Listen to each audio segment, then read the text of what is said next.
Assalamualaikum warahmatullahi wabarakatuh. Halo, sobat semua.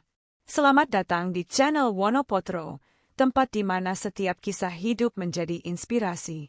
Di sini, kami menyajikan cerita-cerita nyata yang penuh makna, menggugah hati, dan memberikan pelajaran berharga dari perjalanan hidup yang penuh warna. Apakah itu kisah perjuangan, keberhasilan, atau momen-momen reflektif? Semuanya kami hadirkan dengan harapan dapat menyentuh hati dan memberikan semangat baru bagi setiap penonton. Jangan lupa untuk subscribe, aktifkan lonceng notifikasi, dan kami ucapkan banyak terima kasih kepada siapa saja telah bergabung dengan kami. Selamat menikmati cerita-cerita inspiratif di Wonopotro. Di bawah langit malam yang kelam, Atik duduk di balkon rumah mewahnya, memandang kolam renang yang berkilau. Dulu, ia hanyalah janda pedagang pasar, berjuang demi 3 anaknya. Kini, harta dan kemewahan mengelilinginya, tetapi bisik-bisik tetangga dan doa-doa keluarga besarnya menghantui.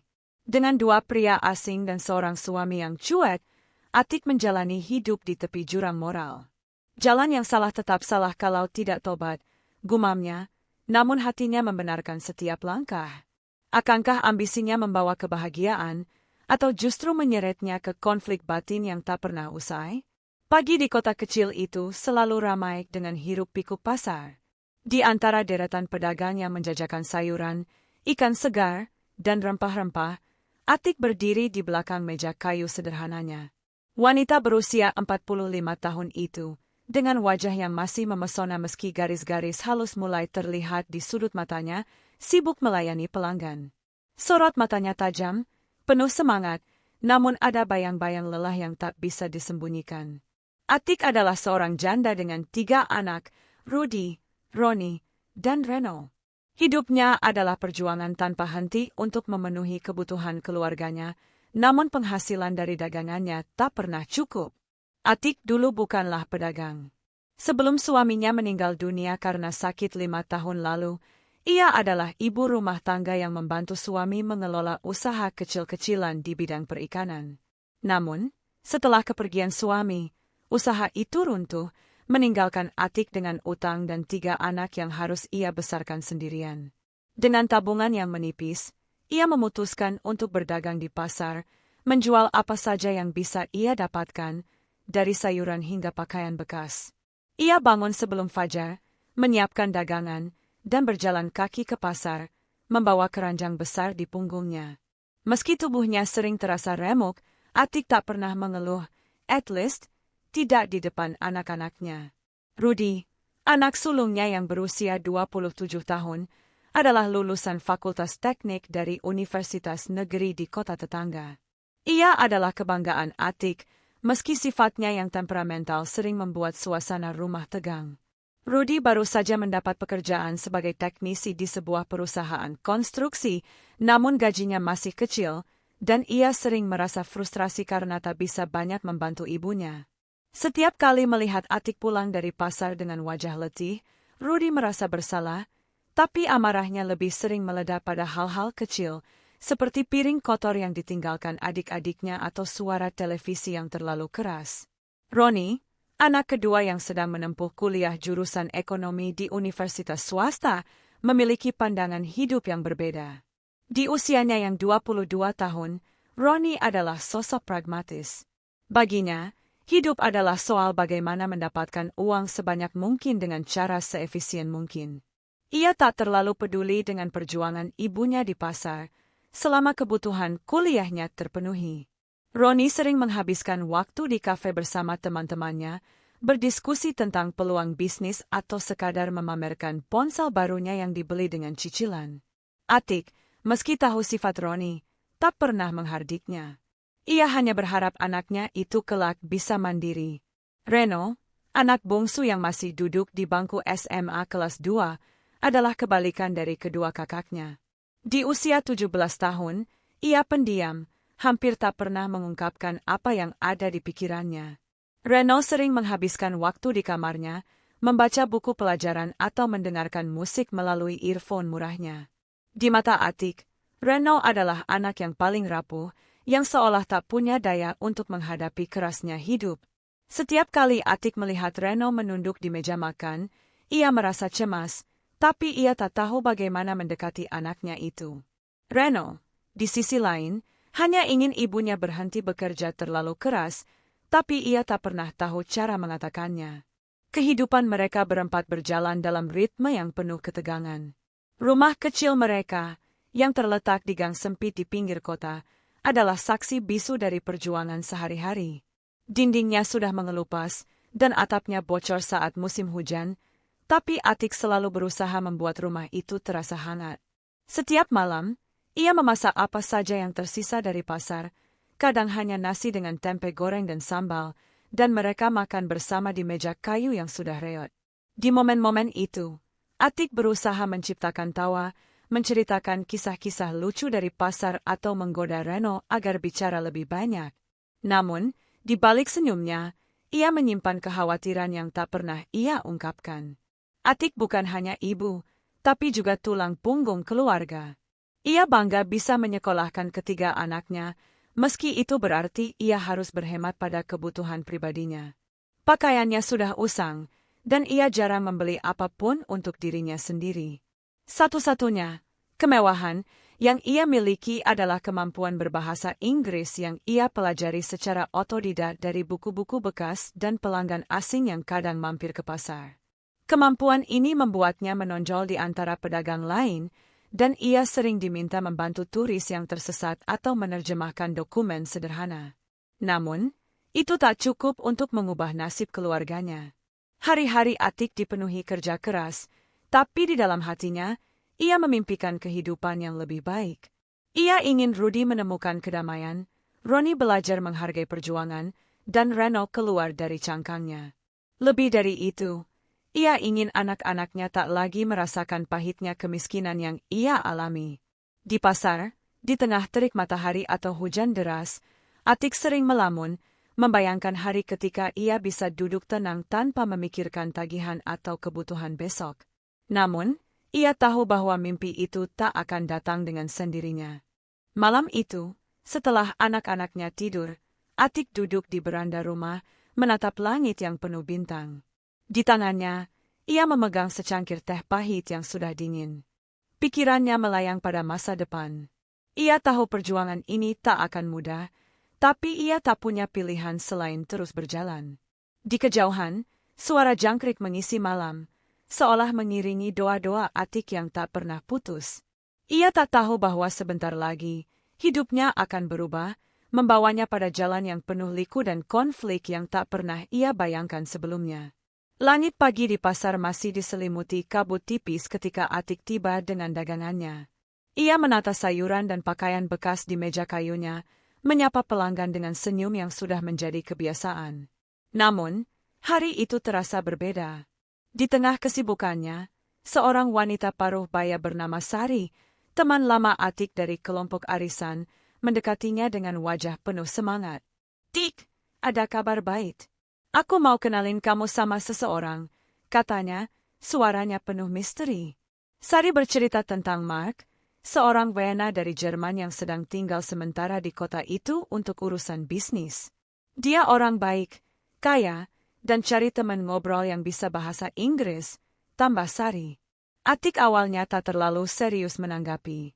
Pikirannya terlalu sibuk dengan stok barang dan kebutuhan anak-anaknya.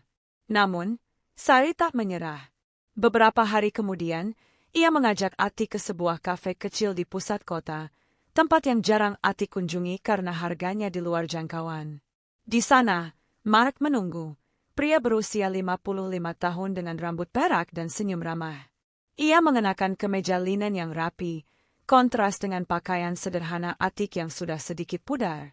Mark langsung memesona dengan cerita tentang pengalamannya berkeliling dunia, dan Atik, dengan kemampuan bahasa Inggrisnya yang fasih, mampu mengimbanginya.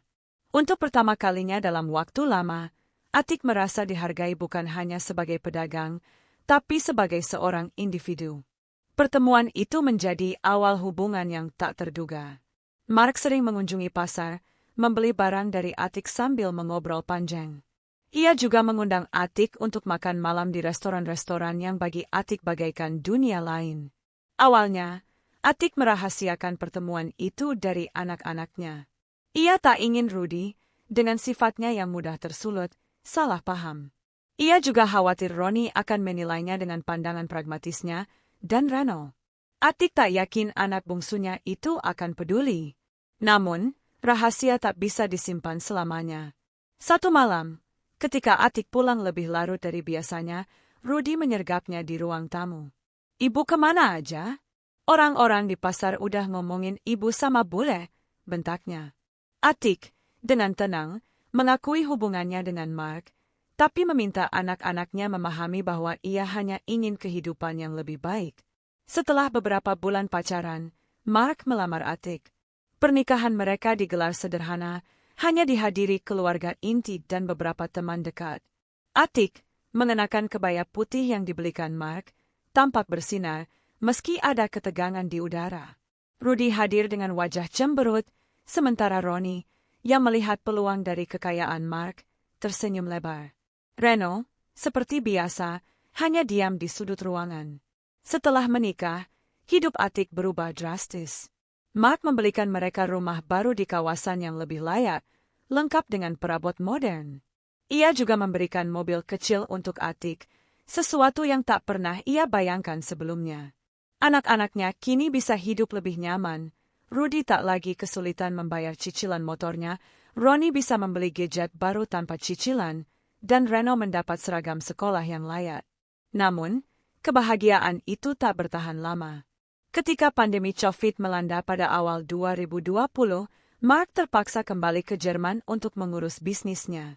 Ia berjanji akan kembali secepatnya, tapi bulan demi bulan berlalu tanpa kabar pasti.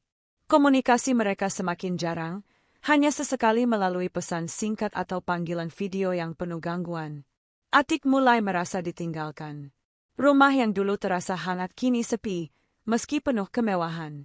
Rudy, yang awalnya menentang pernikahan itu, kini diam-diam bersyukur karena ibunya membiayai sisa cicilan kuliahnya dan membantu karirnya. Namun, ia tetap merasa hubungan ibunya dengan Mark tak wajar. Ronnie, sebaliknya, mendukung ibunya, melihat kekayaan Mark sebagai jaminan masa depan. "Bu, yang penting kita sekarang gak susah lagi," katanya suatu malam, membuat Atik tersenyum pahit. Reno, seperti biasa, tak mengatakan apa-apa, tapi matanya penuh pertanyaan yang tak pernah terucap. Setelah setahun tanpa kehadiran Mark, Atik membuat keputusan berat.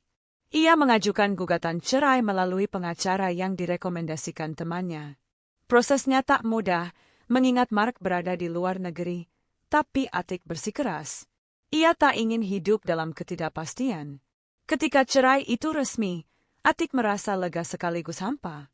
Ia masih memiliki harta dari Mark, rumah, mobil, dan tabungan yang cukup untuk beberapa tahun, tapi hatinya kosong. Anak-anaknya bereaksi berbeda. Rudy, meski tak setuju dengan pernikahan itu, merasa iba melihat ibunya kembali sendiri. Ronnie, dengan sikap pragmatisnya, hanya berkomentar, "Bu, kita masih punya harta, kan? Cari lagi yang lebih baik." Reno, seperti biasa, hanya memandang ibunya dari kejauhan, tak tahu harus berkata apa. Malam itu, Atik duduk di teras rumah barunya, menatap jalan yang sepi. Di tangannya, ia memegang secangkir kopi yang sudah dingin. Pikirannya melayang pada masa depan. Ia tahu perjuangan belum selesai, tapi ia juga tahu bahwa ia tak akan kembali ke pasar dengan keranjang di punggungnya. Di kejauhan, suara azan maghrib menggema, seolah mengingatkannya bahwa hidup masih panjang. Atik tak tahu bahwa sebentar lagi, seorang pria lain akan masuk ke hidupnya, membawa perubahan yang lebih rumit dan konflik yang lebih dalam. Pasca cerai dengan Mark, Atik berusaha menemukan keseimbangan baru dalam hidupnya. Rumah mewah yang ditinggalkan Mark menjadi tempatnya merenung, meski kini ia lebih sering menghabiskan waktu di teras, menikmati angin sore sambil memikirkan langkah selanjutnya. Anak-anaknya menjalani hidup masing-masing. Rudy sibuk dengan pekerjaannya sebagai teknisi, Ronnie tenggelam dalam dunia kuliah dan ambisinya, sementara Reno tetap pendiam, lebih sering mengurung diri di kamar. Atik, dengan harta yang masih tersisa, tak lagi berdagang di pasar, tapi ia merasa ada kekosongan yang sulit dijelaskan. Suatu hari, di sebuah acara amal yang diadakan komunitas lokal, Atik bertemu Robert, seorang pensiunan WNA asal Australia. Pria berusia 60 tahun itu memiliki pesona santai, dengan kulit kecoklatan dan senyum yang hangat. Robert, yang pernah bekerja sebagai konsultan pertambangan di negaranya, kini menjalankan usaha kecil di Sydney, tapi sering bepergian ke Indonesia untuk liburan dan urusan bisnis ringan. Ia diperkenalkan oleh seorang kenalan bersama, yang tahu Atik pandai berbahasa Inggris dan bisa menjadi teman bicara yang menyenangkan. Percakapan mereka mengalir alami, dari cerita tentang pantai di Bali hingga diskusi tentang budaya lokal yang membuat Robert terpesona. Robert mulai sering mengunjungi Atik. Kadang ia datang ke Indonesia selama sebulan penuh, menginap di hotel mewah dan mengajak Atik makan malam di restoran berbintang. Kadang ia hanya singgah beberapa hari setiap 2 atau 3 bulan, tapi selalu menyempatkan diri bertemu Atik. Hubungan mereka berkembang cepat, dan Robert, dengan kekayaannya, mengusulkan ide yang mengubah hidup Atik sekali lagi, membeli rumah di kawasan elit di pinggiran kota. Rumah itu megah, dengan taman luas dan kolam renang kecil, dijaga oleh pembantu dan satpam yang disewa Robert. Atik awalnya ragu, tapi Robert meyakinkannya bahwa ini adalah investasi untuk masa depan. Kau pantas hidup nyaman, Atik, katanya, dan Atik, yang masih trauma dengan pengalaman bersama Mark, akhirnya setuju. Keluarga besar Atik, terutama kakak dan adiknya, mulai mendengar kabar tentang hubungan ini. Mereka mengunjungi rumah baru Atik, kagum sekaligus cemas. Di sebuah pertemuan keluarga di rumah orang tua Atik di desa, kakaknya, Siti, dengan hati-hati menyarankan agar Atik menikah secara resmi dengan Robert. Tik, kalau serius, lebih baik resmi. Biar nggak jadi omongan orang, katanya lembut. Namun, Atik menanggapi dengan nada tajam, apa semua kebutuhan keluarga ini ditanggung kalian? Aku yang berjuang sendiri untuk anak-anakku.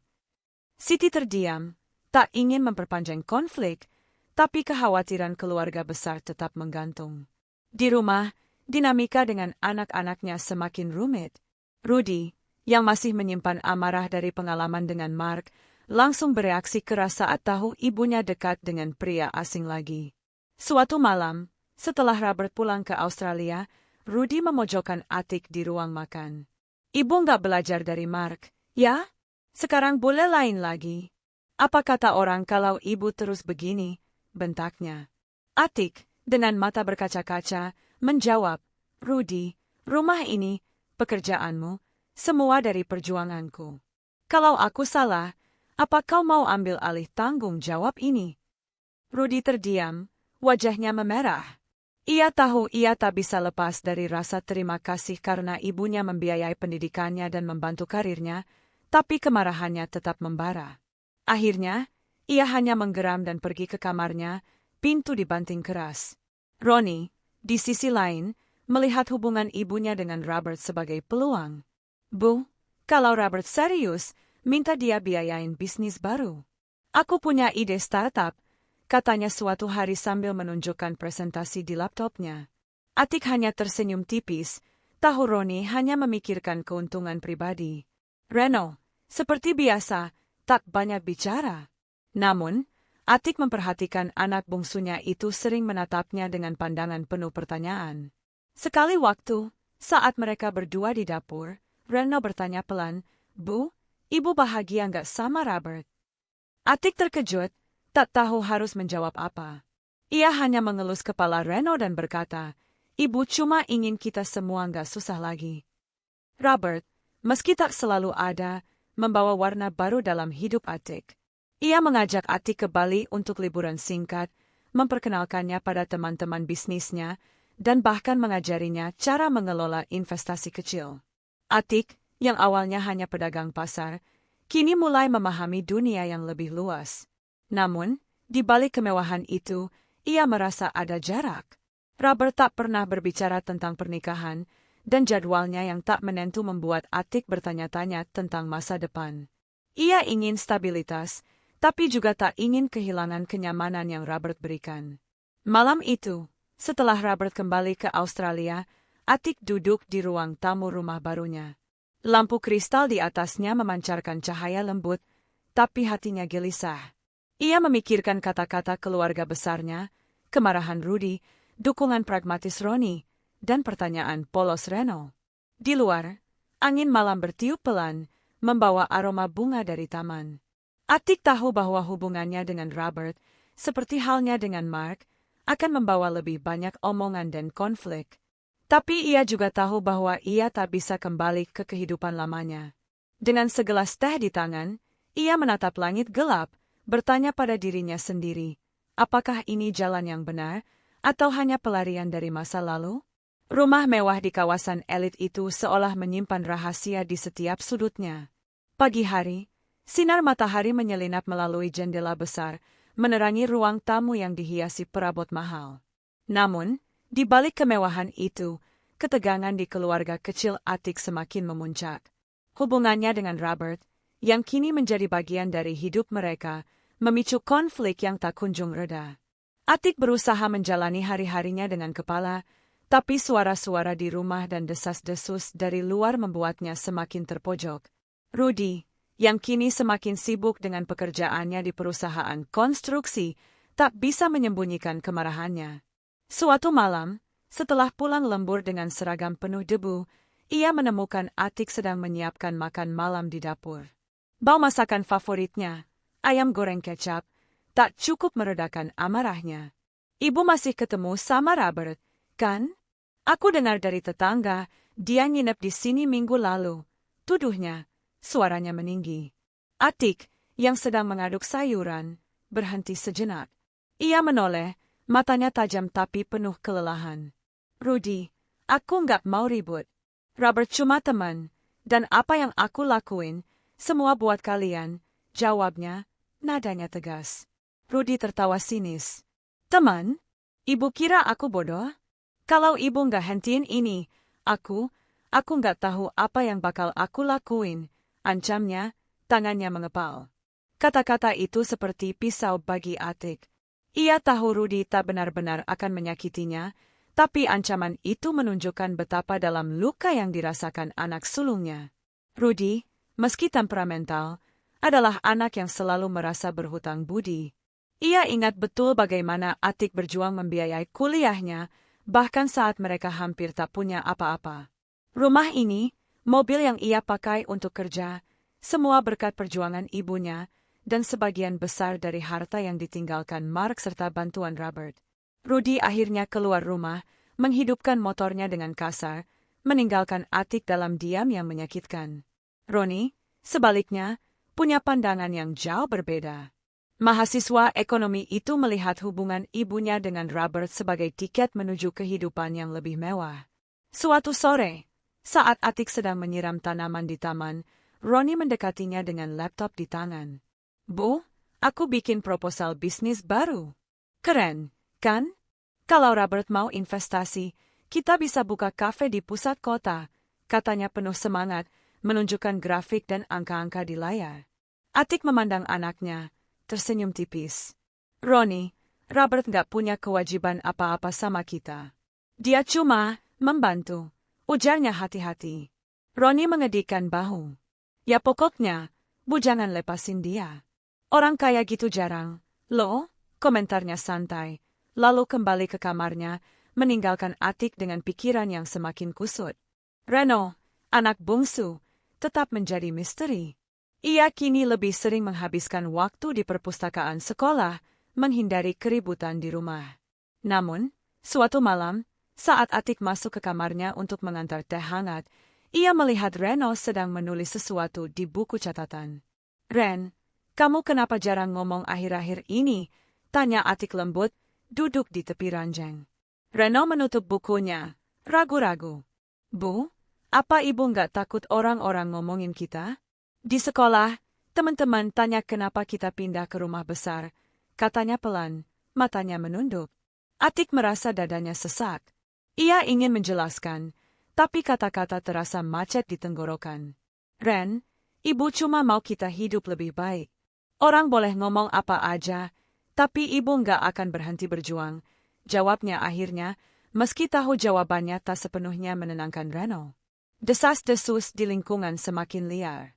Tetangga di kompleks elit itu, yang awalnya ramah, kini mulai berbisik tentang janda yang hidup mewah karena bule. Di pasar tempat Atik dulu berdagang, cerita tentangnya jadi bahan obrolan pedagang lain.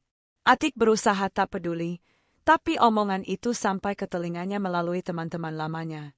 Ia mulai jarang keluar rumah, kecuali untuk urusan penting, dan lebih sering menghabiskan waktu di taman belakang, merawat bunga-bunga yang ditanamnya. Di sana, ia merasa bisa bernapas, meski hanya sebentar. Konflik dengan anak-anaknya membuat Atik mulai mempertanyakan pilihannya. Ia tahu hubungannya dengan Robert tak biasa, tapi ia juga merasa pria itu memberinya rasa aman yang tak ia temukan sebelumnya. Robert, meski tak selalu ada, selalu mengirim pesan hangat atau mengiriminya hadiah kecil dari Australia, seperti shawl sutra atau coklat impor. Namun, Atik sadar bahwa hubungan ini tak punya masa depan yang jelas. Robert tak pernah menyinggung soal pernikahan, dan Atik pun tak berani bertanya, takut jawabannya akan menghancurkan kenyamanan yang ia nikmati. Malam itu, setelah anak-anaknya tidur, Atik duduk di ruang makan dengan segelas air putih di tangan. Cahaya lampu di atas meja memantul di permukaan kaca, menciptakan bayangan yang bergoyang. Pikirannya melayang pada Rudy yang penuh amarah, Ronnie yang hanya memikirkan uang, dan Reno yang semakin menjauh. Ia juga memikirkan omongan tetangga yang seperti duri di hatinya. Di luar, suara anjing menggonggong di kejauhan, mengisi keheningan malam. Atik menutup mata, berdoa dalam hati agar ia punya kekuatan menghadapi badai yang ia tahu akan semakin besar. Tanpa ia sadari, keputusan yang ia ambil selanjutnya akan mengubah dinamika keluarganya untuk selamanya. Desas-desus tentang hubungan Atik dengan Robert kini tak hanya bergema di lingkungan tetangga, tetapi juga sampai ke telinga keluarga besarnya di desa. Di pasar, di warung-warung kopi, bahkan di grup arisan lama Atik, cerita tentang janda yang hidup mewah dengan bule menjadi topik yang tak pernah habis. Atik, yang kini lebih sering menyendiri di rumah mewahnya, merasa tekanan itu semakin berat. Ia tahu ia harus melakukan sesuatu untuk meredam omongan, bukan hanya demi dirinya, tetapi juga demi anak-anaknya yang mulai terkena dampak. Rudy kini sering dialog rekan kerjanya, Ronnie mendengar bisik-bisik di kampus, dan Reno, meski diam, tampak semakin murung. Di tengah kegelisahan itu, Atik bertemu Budi, seorang pensiunan BUMN berusia 58 tahun, di sebuah acara reuni teman-teman lama dari pasar. Budi, pria berkulit sawo matang dengan rambut yang mulai menipis, dikenal sebagai sosok yang cuek dan sederhana.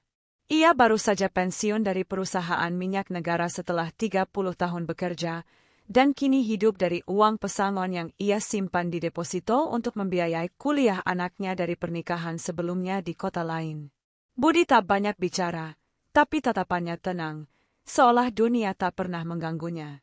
Atik, yang awalnya hanya menganggapnya teman biasa, mulai melihatnya sebagai jalan keluar dari tekanan sosial yang menderanya.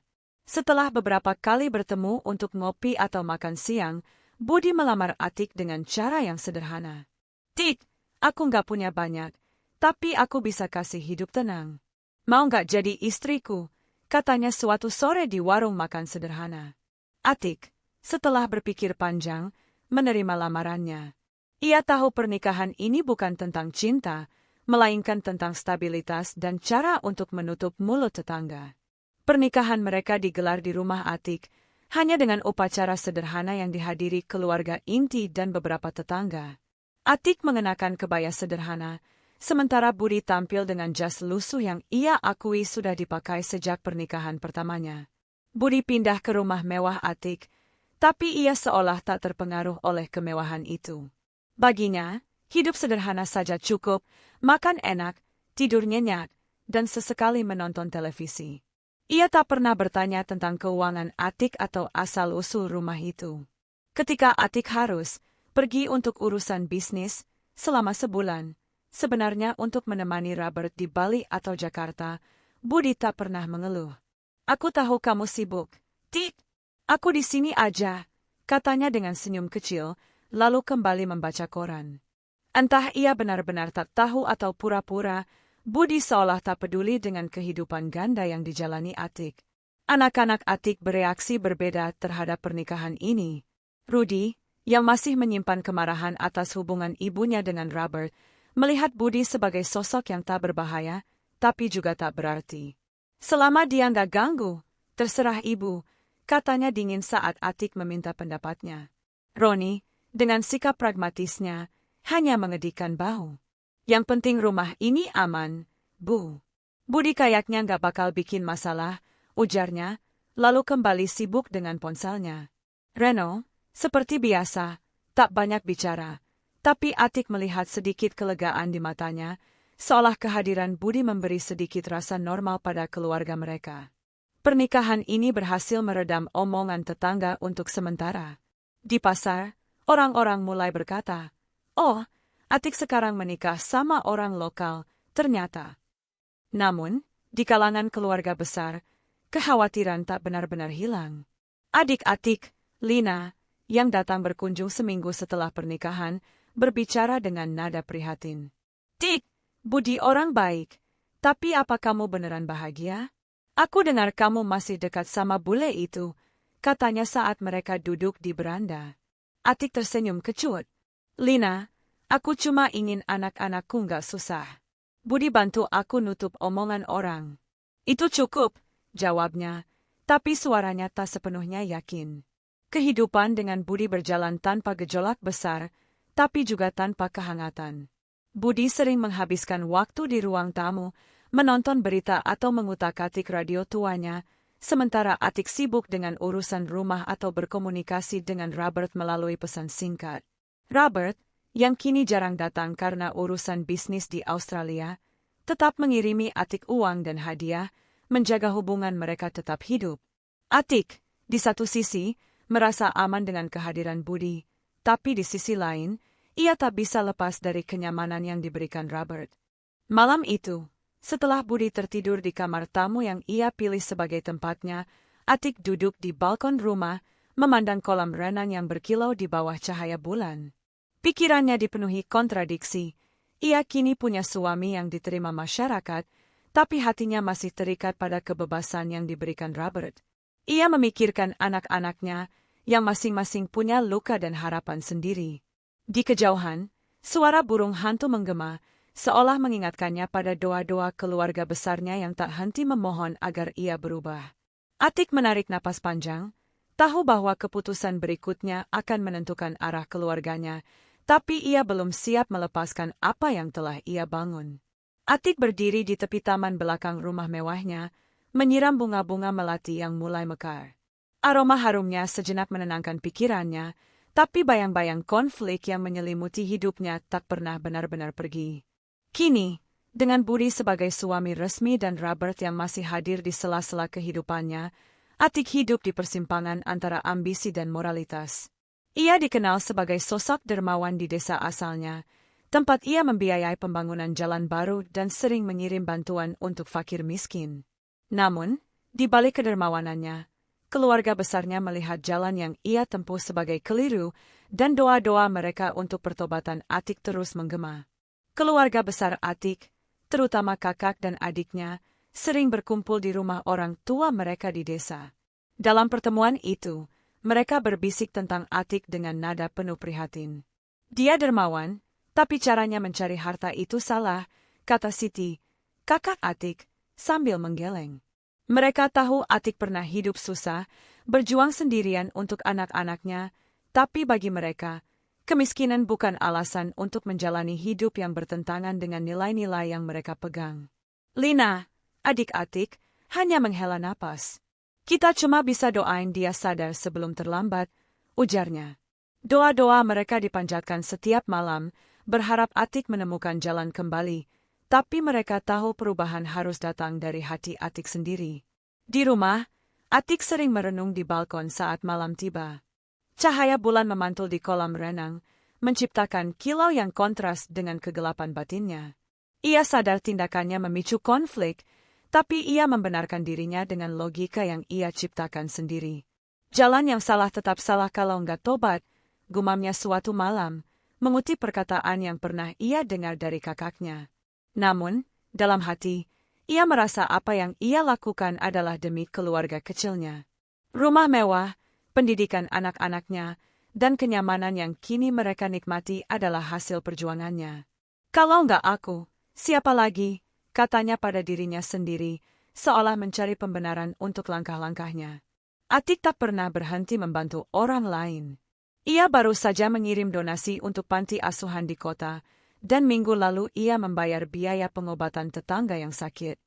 Tindakan ini membuatnya disegani banyak orang, tapi juga menambah kompleksitas citranya. Bagi sebagian, ia adalah pahlawan yang bangkit dari kemiskinan, bagi yang lain, ia adalah sosok yang terjebak dalam ambisi. Atik sendiri tak peduli dengan label itu. Baginya, selama anak-anaknya tak lagi merasakan kelaparan dan ia bisa membantu orang lain, ia berada di jalan yang benar, meski jalan itu penuh tikungan berbahaya. Keluarga besarnya tak pernah lelah mencoba mendekati Atik. Dalam sebuah kunjungan ke rumahnya, Siti membawa kue kesukaan Atik dari desa, berharap bisa berbicara dari hati ke hati. "Tik, kamu punya segalanya sekarang. Tapi apa ini bikin kamu tenang?" tanyanya lembut. Atik hanya tersenyum, matanya menatap jauh. "Aku tenang kalau anak-anakku nggak susah, Ti." "Itu cukup," jawabnya, tapi suaranya tak sepenuhnya meyakinkan. Siti pulang dengan hati berat, tahu bahwa Atik masih terperangkap dalam pembenarannya sendiri. Malam itu, Atik duduk di ruang tamu, ditemani keheningan rumah yang sepi. Budi sedang tidur, anak-anaknya masing-masing di kamar mereka, dan Robert sedang di Australia, mengirim pesan singkat yang tak lagi sehangat dulu. Atik memandang foto keluarga lama di dinding, diambil saat mereka masih hidup sederhana. Wajahnya yang penuh senyum di foto itu terasa asing baginya sekarang. Ia memikirkan doa-doa keluarga besarnya, kemarahan Rudy, ambisi Ronnie, dan keheningan Reno. "Aku cuma ingin yang terbaik," bisiknya pada dirinya sendiri, tapi suara itu terdengar rapuh. Langit malam di luar jendela penuh bintang, tapi Atik merasa seperti terjebak dalam kabut. Konflik batin keluarga besarnya tak kunjung usai, dan ia tahu bahwa pertobatan yang mereka harapkan tak akan datang dalam waktu dekat. Atik tetap menjadi enigma, sosok yang dicintai sekaligus disayangkan, penuh kasih sekaligus penuh kontradiksi. Di kejauhan, suara adzan subuh menggema, seolah mengingatkannya bahwa waktu terus berjalan, tapi jawaban atas pergulatan hatinya masih jauh di depan.